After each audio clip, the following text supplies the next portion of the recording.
함께 기도하겠습니다. 오늘 이 시간에도 할렐루야 성가대를 통해 크신 은혜를 나누게 하신 하나님을 찬양합니다. 모두가 자기 지혜와 능력을 의지해 사는 세상 속에서 우리는 오직 주님의 이름만을 의지해 살게 하여 주옵소서. 예수 그리스도 그 이름에 담긴 사랑의 능력이 참 생명과 평화와 구원에 이르는 길임을 삶으로 고백하게 하여 주옵소서. 이제 주님 말씀 듣습니다. 우리의 마음을 새롭게 하사 의를 위하여 박해를 받는 사람 복되다고 하신 그 말씀을 깊이 이해하고 잘 듣고 깨닫고 결단하게 하여 주옵소서. 겸손과 지혜의 마음으로 주님 말씀 들을 때 우리 모두에게 크신 은혜를 부어 주시옵소서. 예수 그리스도의 이름으로 기도합니다. 아멘. 할렐루야. 네, 우리 좌우 앞뒤 계신 분들하고 한번 좀 인사를 했으면 좋겠습니다. 만나서 참 반갑습니다. 네, 오랜만에 뵙는 얼굴도 있고요. 또 뭐 일주일에 한번 뵙는 얼굴도 있으니까 서로 이렇게 따뜻하게 인사를 했으면 좋겠습니다. 함께 하나님 말씀 들을 때 말씀을 통해 주시는 은혜, 또 기쁨, 평화가 우리 모두에게 함께하기를 축복합니다. 2달 동안 팔복의 말씀을 우리가 함께 나누었습니다. 말씀을 잘 묵상하시고 또 삶 가운데에 실천하셨으리라 생각하는데요. 오늘은 이제 그 마지막 시간입니다. 마지막 시간으로 의를 위하여 박해를 받는 자는 복이 있다. 왜냐하면 천국이 바로 그들의 것임이기 때문이다. 이 말씀을 우리가 함께 나누려고 합니다. 처음 팔복 말씀 시작하면서 제가 우리 성도님들께 팔복에 관해서 또 산상수훈 말씀에 관해서 짧게나마 설명을 드렸습니다. 팔복 말씀은 복의 여러 종류에 대해서 또 복받는 방법에 대해서 알려주는 그런 말씀이 아닙니다. 팔복의 말씀은 우리가 이 땅을 살아가며 하나님 백성으로 어떤 성품을 가지고 살아가야 하는지, 또 어떻게 구체적인 삶을 살아야 하는지에 대한 말씀입니다. 또 심령이 가난한 자는 복이 있다라고 하는 그 첫 번째 말씀에서 오늘 의를 위해 박해를 받는 자의 복까지, 이 8가지의 복이 각각 따로 흩어진 게 아니라 조각처럼 떼어져 있는 것이 아니라 하나의 말씀이다. 또 하나씩 서로가 맞물려서 연관을 맺고 있다라고 말씀드렸습니다. 정리하면 팔복 말씀은 이런 것입니다. 그리스도인 한 사람이, 바로 우리가 예수님을 인격적으로 만났습니다. 그리고 말씀을 배우고 주님의 성품과 말씀에 따라 세상을 살아가면서 조금씩 깨닫고 변화해가는, 성숙해가는 과정이 곧 팔복 말씀입니다. 그렇기 때문에 우리가 팔복 말씀을 읽고 묵상하며 실천하며 주님의 성품과 삶을 닮아가야 마땅한 것입니다. 우리 삶에서 이렇게 팔복 말씀을 실천하면서 또 실제적으로 변화를 만들어 가는 것 참 중요합니다. 그런데 중요한 만큼 참 쉽지 않은 일이기도 합니다. 그런데 여기에 더해서 한 가지 더 큰 어려움이 있습니다. 바로 오늘 본문에서 말하고 있는 박해의 문제입니다. 박해의 문제. 사도 바울의 표현대로 우리는 믿음의 경주와 같은 인생을 살아가면서 그래도 어떻게든 말씀대로 살려고 우리 몸을 쳐서 말씀 앞에 복종하려고 합니다. 말씀 앞에 순종하려고 합니다. 그런데 우리의 의지와 뜻은 그럴지언정 주변 환경이, 세상이 우리를 가만두지 않습니다. 오늘 본문 11절 말씀처럼 우리를 욕합니다. 우리를 박해하고 터무니없는 말들, 거짓과 험담으로 온갖 비난을 우리에게 퍼부을 때가 있습니다. 조롱할 때도 있고요, 무시할 때도 있고요, 비난을 우리에게 쏟아내는 것, 이것이 우리 삶 가운데에 끊이지 않습니다.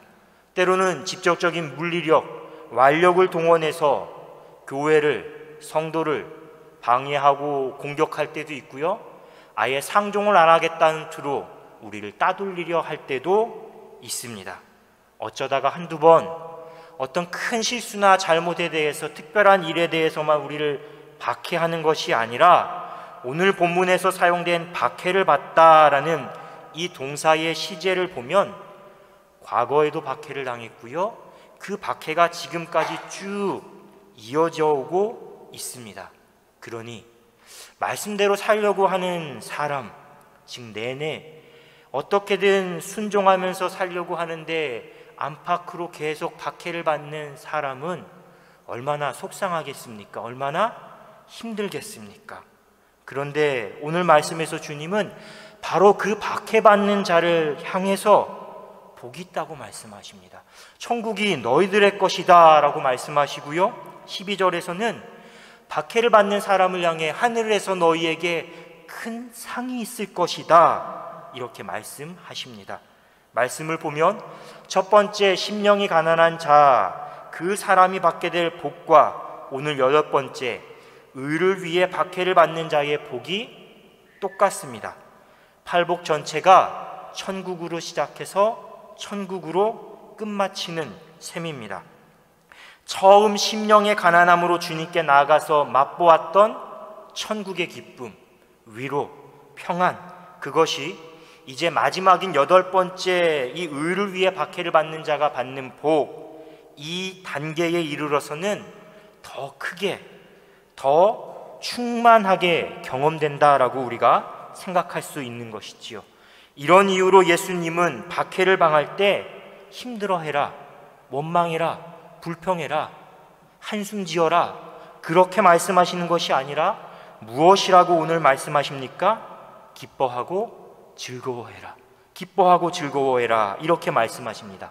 심지어 본문 말씀을 조금 쉽게 번역한 유진 피터슨 목사님의 메시지 성경이라는 데서는 12절 말씀을 이렇게 번역합니다. 좀 깜짝 놀랄 만한 번역인데요, 그런 일이 일어날 때 너희는 기뻐해도 좋다, 아예 만세를 불러도 좋다. 그들은 싫어하겠지만 나는 좋아하니 말이다.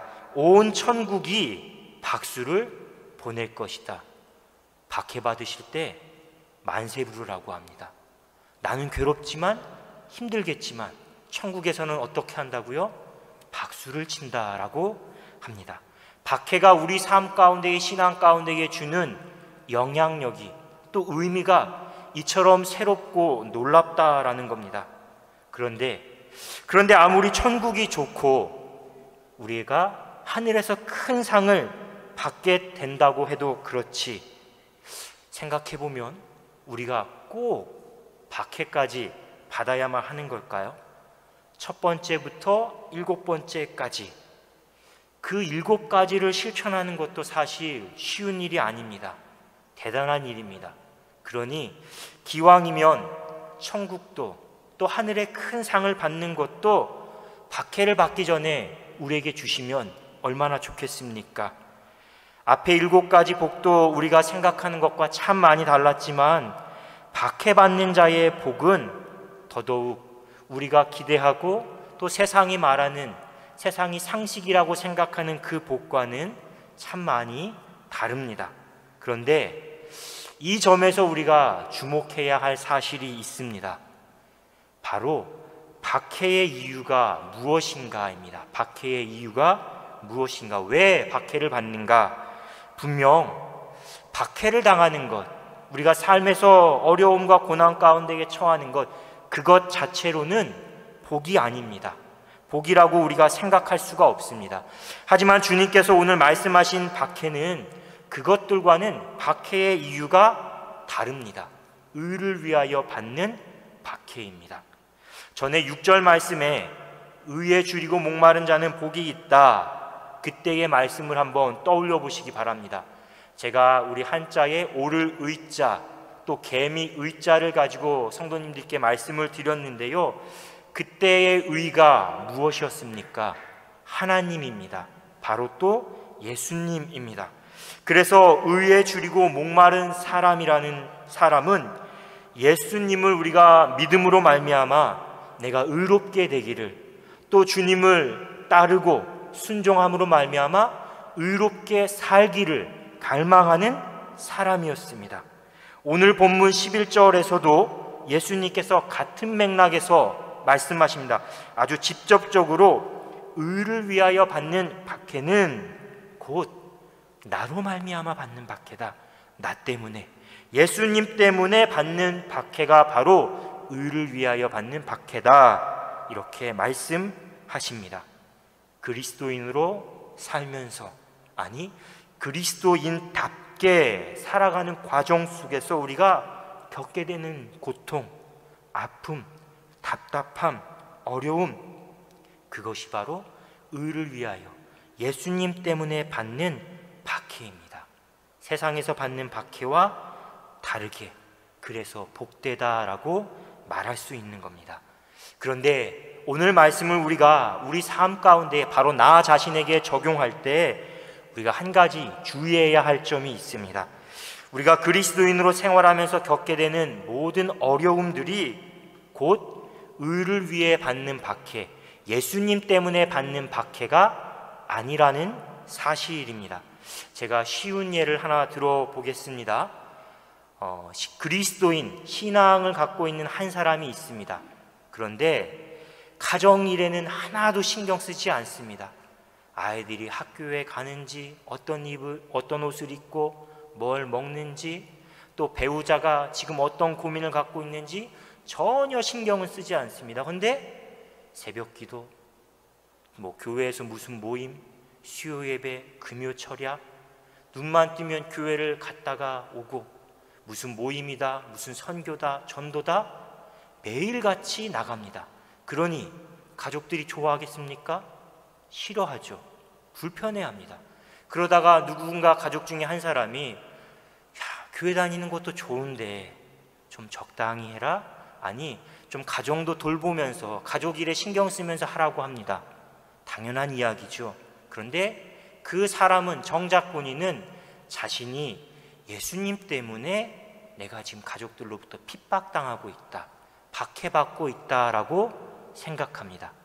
무엇이 옳은 일인지, 무엇이 참 예수님 때문에 받는 박해인지 우리가 생각해 볼 수 있는 이야기입니다. 한 가지 예를 제가 더 들어보겠는데요. 대다수의 절, 그러니까 불교 사찰과 교회는 서로 크게 인연이 없습니다. 신경 쓰지 않고 상관없이 각자 따로 지내는데요. 수유리에 가면 화계사라는 절이 있습니다. 그리고 바로 그 앞에 한신대 신학대학원이 있습니다. 화계사와 한신대 신학대학원은 여타의 절과 신학대학원, 교회와는 다른 조금 특별한 인연을 맺고 있습니다. 그 시작은 1996년으로 거슬러 올라갑니다. 당시 북한산 인근에 있는 사찰 3곳에서 한 달 동안에만 무려 5건의 화재가 발생했습니다. 그중 화계사에서만 한 달 동안에 3건의 화재가 발생했습니다. 누가 화재를 저질렀을까요? 방화를 했을까요? 그리스도인, 몇몇 기독교인들이 그 절을 방문해서 방화를 저지른 것이죠. 그때 한신대, 지금은 은퇴하신 김경재 교수님이라는 분이 학생들과 함께 불이 나서 다 타버린, 엉망이 되어버린 화계사를 직접 찾아갔습니다. 그리고 사과했고 위로의 마음을 표현하고 불타버린 그곳을 함께 정리하고 청소했습니다. 이 일을 계기로 그해 12월 성탄절에 화계사에서 처음으로 사람들이 오가는 그 도로가 한 곳에다가 예수님의 성탄을 축하합니다, 이런 현수막을 걸어두었습니다. 그리고 이듬해 석가탄신일에는 신학대학원 학생회에서 석가탄신일을 축하합니다, 이런 현수막을 걸었습니다. 지금도 매년 석가탄신일이나 성탄절이 되면 서로 이렇게 축하의 인사말이 담긴 현수막을 앞에다가 부착을 하고요. 제가 대학원에 다닐 때에는 실제 화계사 스님들하고 신학대학원 학생들하고 축구 시합을 하기도 했습니다. 스님들은 고기를 드시지 않으니까 우리가 당연하게 이길 거라고 생각했는데 그분들이 너무 잘하셨습니다. 그런데 사실 이렇게 방화 사건이 일어난 직후에는 직접적인 피해를 입은 화계사나 불교계는 물론이고요, 우리 사회에서 아주 큰 비난을 받았습니다. 교회가, 그리스도인들이. 입장을 바꿔서 한번 생각해 보십시오. 불교 신자들이 교회를 찾아와서 우리가 잠시 자리를 비운 사이에 불을 냈습니다. 우리 입장에서, 교회나 그리스도인 입장에서 얼마나 속상하고 또 얼마나 화가 나겠습니까? 당시 기독교 안에서도, 교회 안에서도 분명 이건 잘못된 행동이다, 기독교 전체가 다 아주 몰상식하고 무례하게 비춰질 수도 있고 도리어 선교의 문을 가로막는 일이다 라면서 많은 비판의 목소리, 자성의 목소리가 터져나왔습니다. 하지만 정작 그때 저를 찾아가서 방화를 일으켰던 당사자들은 이 모습들을 보면서 어떤 생각을 했을까요? 자칫 큰 인명사고로도 이어질 수 있었던 자신들의 잘못에 대해서 그들이 후회하고 반성했을까요? 그러면 참 다행이지만 개인적으로 제가 짐작하건대 그분들은 내가 그리스도인으로서 마땅히 해야 할 일을 했다 이렇게 생각하거나, 아니면 지금 나에게 비판하는 저 사람들, 그들을 원망하고 비난하고 내가 지금 세상으로부터, 심지어 교회로부터도 내가 박해받고 있다 이렇게 생각했을 겁니다. 하지만 이런 행동과 그로 인해서 발생하는 여러 어려움들은 분명 하나님과 사람 모두에게 의로운 일이 아닙니다. 바로 이 점에서 우리가 오늘 말씀을 각자의 삶에 적용하는데 분별의 지혜가 필요합니다. 분별의 지혜. 예수님 때문에 믿음을 지키고 복음을 전하기 위해 받는 박해와 나의 어리석음 때문에 내 욕심이나 자기 의의를 내가 얻기 위해서 한 행동 때문에 받는 어려움은 분명 다릅니다. 내 의의를 내세우기 위해 행한 잘못으로 인한 비판, 어려움, 그것과 예수님 때문에 받는 박해는 다릅니다. 이에 관해서 베드로전서 2장 19절 이하 말씀에 분명하게 우리에게 이렇게 가르쳐주고 있습니다.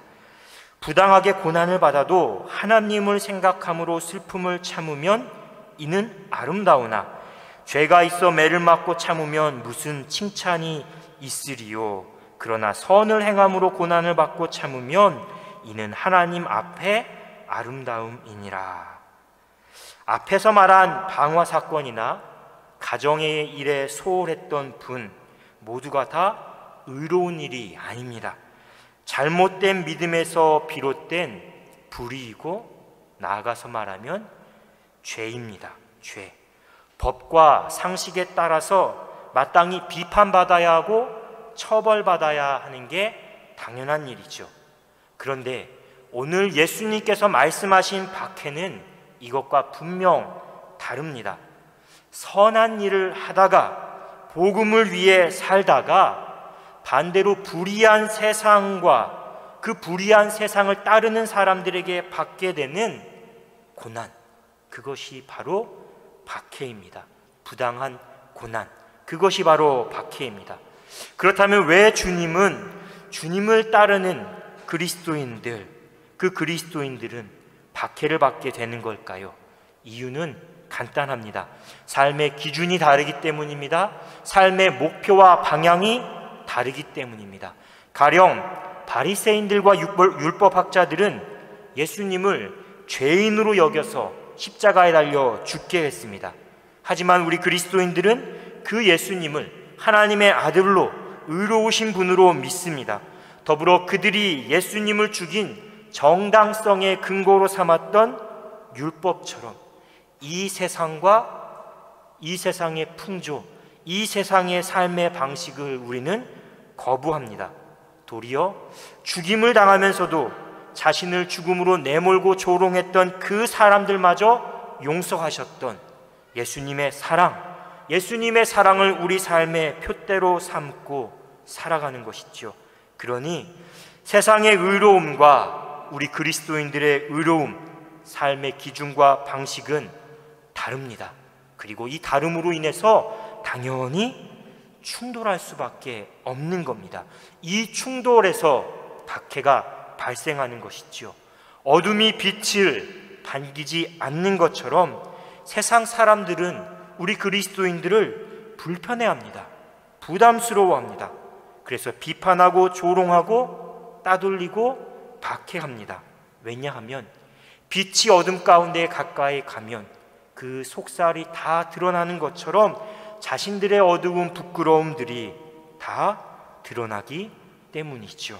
그러므로 우리 그리스도인들이 주님의 말씀대로 살 때 박해를 받는다는 건 너무나 당연한 일입니다.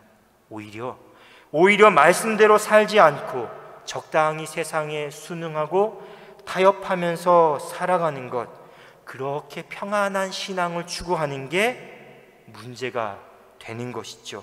교회 역사를 보면 박해 가운데의 그리스도인들은 더 신앙을 지켰지만 오히려 그리스도인에 대한 박해가 중단되고 로마 가운데의 그리스도가 공인되었던 그 순간부터 신앙은 변질되고 교회의 믿음은 퇴색되기 시작했습니다. 예수님도 제자들에게 이렇게 말씀하셨습니다. 너희가 세상에 속하지 않았기 때문에 세상이 너희를 미워하고 박해할 것이다. 사도 바울도 믿음의 아들 디모데에게 이렇게 권면했습니다.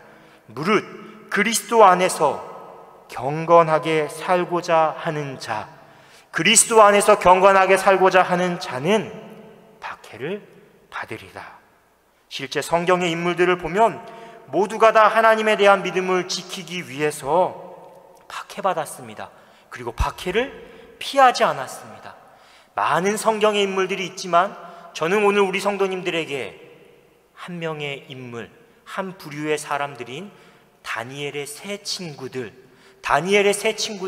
믿음을 소개하고 싶은데요. 이들은 예루살렘이 멸망하고 바벨론의 포로로 끌려갔습니다. 그래서 바벨론의 왕 느부갓네살의 신하로 살아갔지요. 그런데 어느 날 느부갓네살 왕이 거대한 금신상을 세우고 모든 자신의 신하들에게 너희들 모두가 다 금신상 앞에 엎드려 절하라, 숭배하라, 이렇게 명령을 내리는 겁니다. 그런데 다니엘의 세 친구들은 그 명령을 따르지 않습니다. 다니엘 3장 16절 17절 말씀에 왕의 명령을 거부했던 이 다니엘의 세 친구들이 느부갓네살 왕에게 이렇게 고백합니다. 왕이여, 우리가 섬기는 하나님이 계시다면 우리를 맹렬히 타는 풀무불 가운데에서 능히 건져내시겠고 왕의 손에서도 건져내시리이다. 그렇게 하지 아니하실지라도 왕이여, 우리가 왕의 신들을 섬기지도 아니하고 왕이 세우신 금신상에도 절하지도 아니할 줄을 아옵소서. 그리 아니하실지라도 박해를 당하고 심지어 목숨을 잃게 되더라도 우리가 믿음을 쳐버리지 않겠습니다. 하나님을 부인하지 않겠습니다. 그렇게 박해 가운데에 고백한 것이죠. 사랑하는 우리 성도 여러분, 하나님께서 사랑하는 자녀들의 삶에 박해를 허락하시는 이유, 예수님께서 오늘 말씀 가운데 우리에게 의를 위하여 예수님 때문에 박해를 받는 자를 향해 복되도다 라고 말씀하시는 이유, 그 이유가 무엇이겠습니까? 모든 믿는 자들에게 박해는 일종의 시험과 같습니다. 시험. 학생이 학교를 다니며 학원을 다니며 시험을 보지 않습니까? 그 시험을 통해 자기의 실력을 확인하게 됩니다. 좋은 성적을 거두면 기뻐하고 보람을 느끼고요. 반대로 자신이 목표했던 결과에 다다르지 못하면 자기 스스로를 돌아보면서 더 열심히 공부하는, 노력하는 기회로 삼기도 합니다. 자, 다니엘의 세 친구들이 똑같았습니다. 박해를 그저 피하고만 싶은 고통, 고난, 어려움이라 생각하지 않았습니다. 도리어 박해를 통해 자기 믿음을 얼마나 진실한가를 시험하고 믿음의 실력을 세상 가운데에 증명했습니다. 박해를 통해서 하나님을 더 의지하고 붙들고 실제 박해를 통해 하나님의 더 큰 은혜와 살아계심을 체험하는 통로로 삼았던 것이죠. 그런 그들에게 하나님께서 함께 하셨습니다. 하나님께서 그들을 그대로 두지 않으셨습니다. 평소보다 7배나 뜨거워진 그 풀무불에 던져졌을 때 하나님이 그들과 함께 하셨습니다. 머리털조차 상하지 않게 지키셨고, 심지어 그 옷에서 타는 냄새조차 나지 않을 정도로 안전하게 그들을 지켜주셨던 것이죠. 나아가서 그들을 풀무불에 던졌던 느부갓네살 왕과 모든 사람들 가운데 하나님의 살아계심, 하나님의 영광을 분명하게 나타내는 증거로, 기회로 삼으셨습니다. 감사하게도 오늘 우리에게는 적어도 초대교회 성도들과 같은, 또 성경의 수많은 인물들이 겪었던 박해, 아니 지금 북한이나 중국의 지하교회 성도들이 겪는 박해, 그것처럼 직접적인 박해는 없습니다. 그렇지만 여전히 우리가 이 땅에서 그리스도인으로 살아간다 하면, 그리스도인답게 살아가려고 하면 많은 어려움이 있습니다.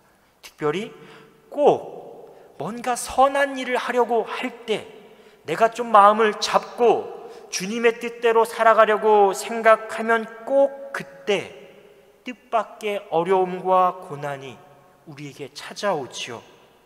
불편, 손해, 희생, 이것들이 우리에게 찾아옵니다. 우리에게 감내해야 할 때가 있습니다.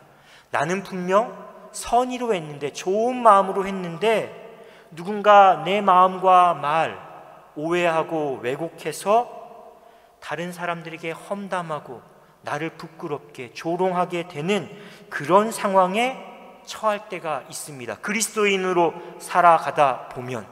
그런데 주님 안에서 우리 성도님들에게 권면하기는, 그때를, 그 순간을 내가 주님 때문에, 예수님 때문에, 믿음 때문에 박해받는 순간이라고 생각하시기 바랍니다.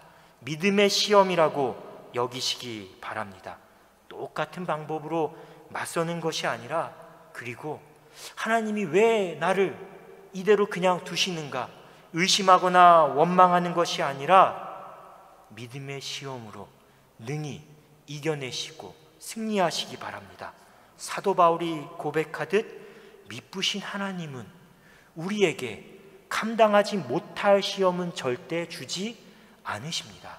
그리고 하나님은 우리가 시험 당할 때에 그 시험에서 피할 길까지 우리에게 미리 다 열어주시고 준비해 주시는 분이시기 때문이시죠. 성경의 인물들이, 또 우리 믿음의 선배들이 그랬듯 박해 가운데에서 부족한 내가 하나님의 이름을 위해, 하나님의 뜻을 위해 박해를 받을 만한 자격이 주어졌다라고 생각하시고 기뻐하시고 감사하시기 바랍니다. 박해를 통해서 하나님의 살아계심과 함께 가심을 더 분명하게 경험하고 증거할 수 있게 되기를 주님의 이름으로 축복합니다. 그때 우리에게 천국이 임합니다. 그때 우리에게 약속된 천국을 경험할 수 있고, 하늘에서 우리에게 큰 상을 받게 되리라는 말씀이 무엇인지 내가 그 말씀을 직접적으로 깨닫고 더 확신하고 소망 가운데에 붙들게 됩니다. 주님께서 주시는 오늘 팔복의 말씀을 통해 주님의 성품과 삶을 더 닮아가시는 모든 성도님들 되시길 주님의 이름으로 축복합니다. 잠시 말씀 묵상하면서 침묵으로 기도하겠습니다.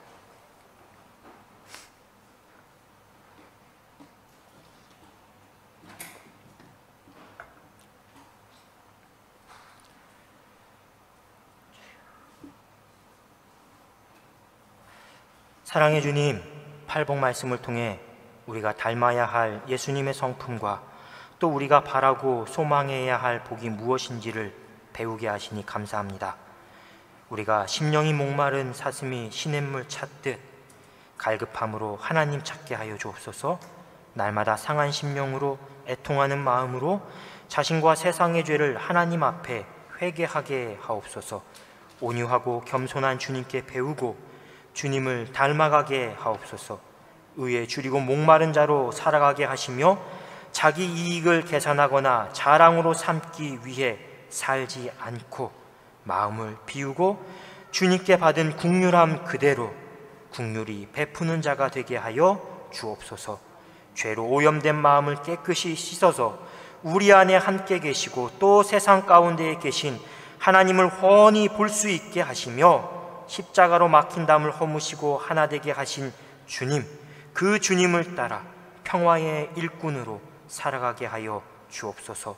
신실한 주님의 자녀로 살아갈 때 마주하게 되는 박해와 어려움도 예수님의 이름으로 믿음으로 이겨내게 하시고 하나님의 살아계심, 역사하심 더 깊이 체험케 하여 주옵소서. 팔복의 말씀이 문자로만 다가오는 것이 아니라 우리의 삶 가운데에 조금씩 더 밝고 분명하게 살아가게 하시고 증거되게 하여 주옵소서. 예수 그리스도의 이름으로 기도합니다. 아멘.